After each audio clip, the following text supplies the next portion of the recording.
నంద్యాల జిల్లా అవుకు మండల కేంద్రంలో ఉన్నటువంటి 30 పడకల ప్రభుత్వ ఆసుపత్రికి తన సొంత ఇంటి నిధులతో పరికరాలు అందించినట్లు మంత్రి బీసీ జనార్దన్ రెడ్డి తెలిపారు. గత ప్రభుత్వం ఆసుపత్రులు కట్టించింది కానీ మిషనరీలు సదుపాయాలు కల్పించలేకపోయిందని మంత్రి బీసీ జనార్దన్ రెడ్డి విమర్శించారు. గత నెలలో ఆసుపత్రిని సందర్శించినప్పుడు కొన్ని మిషనరీలు లేవని తమ దృష్టికి తీసుకొచ్చారని, వారికి ఇచ్చిన మాట ప్రకారం తన సొంత నిధులతో రోగులకు కావాల్సిన మిషనరీలు ఇవ్వడం జరిగిందని మంత్రి బీసీ జనార్దన్ రెడ్డి తెలిపారు.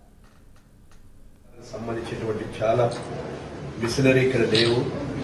అవన్నీ కూడా మీరు సమకూరిస్తే ఇంకా బాగా పనిచేస్తాము. ఇంకా చుట్టుపక్కల వైద్య ప్రజలకు అందరికీ కూడా ఎవరైతే ఈ యొక్క రోగులు ఎవరైనా వచ్చే వాళ్ళకందరికీ కూడా సరైన సదుపాయాలు కల్పించాలనే ఉద్దేశంతో డాక్టర్ గారు కూడా కొన్ని నాకు అడగడం జరిగింది.